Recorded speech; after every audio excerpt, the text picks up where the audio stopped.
The Seven of Discs is called Failure, and in some ways this could be a companion to the card we had before, which was all about success.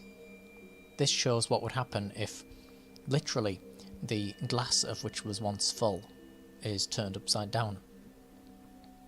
On the Rider-Waite card we can see an agricultural character on the land, of whom is looking at the fruits of his labours, of which are full of all sorts of quite wonderful abundance, and yet he seems fed up with them. He looks almost like he can't be bothered continuing to till the land and to actually grow these things. And why would he feel that way when he's figured out how to make things manifest, and yet he decides that he can't be bothered anymore?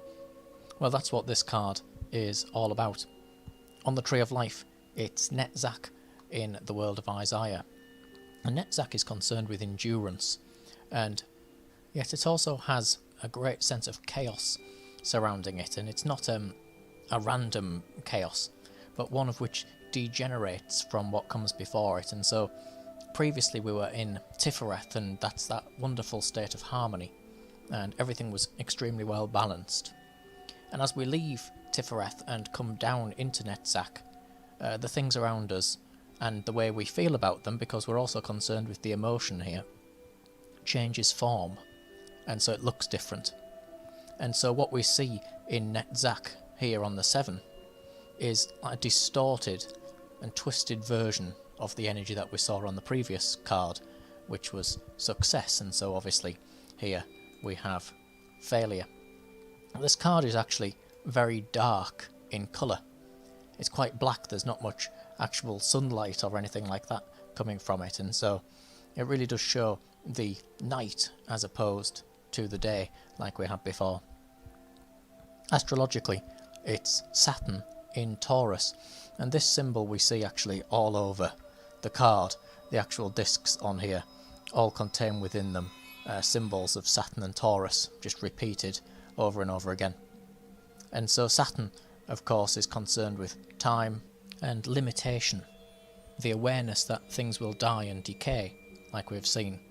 And it's also very slow moving astrologically, and so when it's linked with Taurus, of which also is relatively slow, it moves towards things cautiously and takes small deliberate measures towards its goal, you actually end up with something of which is extremely slow, Saturn and Taurus. It would actually lead to stagnation instead of growth, which is what we see on the card. There is a tree or some foliage on this card, and yet it doesn't seem to be going with its natural cycle. It's in a state of stagnation, so it's dying away, and yet it's not even fully turning to the skeletal branches of winter, which would return it back to life again in summer and spring, of course. Instead, it's just stuck there, and so it's like the seasons aren't changing for it, and it's not moving. This, of course, in our life is something of which is very negative. We feel like we can't move forward, or like we saw with the Rider-Waite card, we probably know how to move forward, but we can't summon the energy to do so. We're stuck in a state of laziness, essentially. And since these discs cards are often used in material readings, business and things like that, it can be where you just can't summon the energy to actually grow the business. You know exactly what to do. It's not like you are stuck in terms of ideas. The idea could be sitting in front of you, but you just haven't picked it up. And this can be because of a fear. And there is a fear in this card. There is a suggestion of fear of the change of the season, of which of course would make this plant lose its leaves, and it would look as though it was dead, and yet we know that it will come back. There is just a fear to put the foot forward and make the change occur, because even though we know what's going to happen, we just feel that we're not ready for the emotions and things of which actually would come with that. You'll see that the actual discs themselves have around them the red and blue colours of which we saw on the previous card, connected with the rosy cross. And yet here the colours are deliberately faded, almost as if they too have grown old and began to die away. And they're surrounded, of course, in the relative drab brownness of the card, of which is the earth and yet can also be, again, the element of Taurus. And so this shows that lack of spark, that lack of burning desire to put that foot forward and go ahead with the change, like we've seen. This is because, of course, the red and the blue energy are a fertile symbol. They're masculine and feminine energy, and we saw them with the rosy cross coming together to implant a universal spirit upon a material object. We saw it with the image of the crucifix and Christ representing spirit superimposed over the top of there. Here, those colours have faded away, and so it's a bit like picking something up, watching a movie, for example, reading a book, and it's all very good, and yet somehow you just weren't emotionally involved in it, even though you feel like you would have been if your mind was just in a better place. You just weren't in the mood, so to speak. You just hadn't got that spark to allow yourself to become immersed and to learn lessons from it and so on. You would feel like the experience was passive and even superficial rather than actually engaging. Now these discs, of which have these symbols within them, which are, as we've seen, all Saturn and Taurus, are arranged into a particular figure.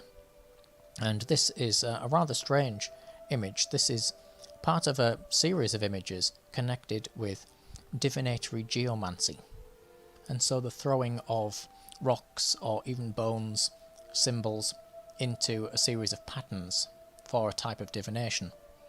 Traditionally there were 16 patterns of which could be interpreted, and amongst them they are said to represent the different forms of manifested reality, and therefore can be used to generate meaning in the query of which has been put forth. Here on the 7 of discs, our discs are formed into one of these symbols, and it's the symbol of rubeus, of which is Latin for red. And yet this is actually one of the worst of these geomantic symbols. In fact, some suggest that if one was doing a reading and this symbol showed up first, then the reading itself would be abandoned and no longer carried on. The image is said to represent an upturned glass, and so, of course, success would be the glass filled up with the wine, the elixir of life. Abundance would be the glass literally spilling forth with this liquid, and failure is turning the glass upside down and allowing it to all pour out. And so this is a very unfavourable shape to find in your divination, and so the fact that the coins are actually in this shape does show that this is perhaps one of the darkest cards in this suit that you can draw. Rubeus, in terms of geomantic divination, could also represent something of the 4 elements here placed at the bottom, like what we see with the inverted pentagram, and the point of which is pointing down towards the physical world. And of course, when we connect this with the element of Saturn in the card, it's those things in the physical world that we don't want to see, of course, death and misery and all that type of thing.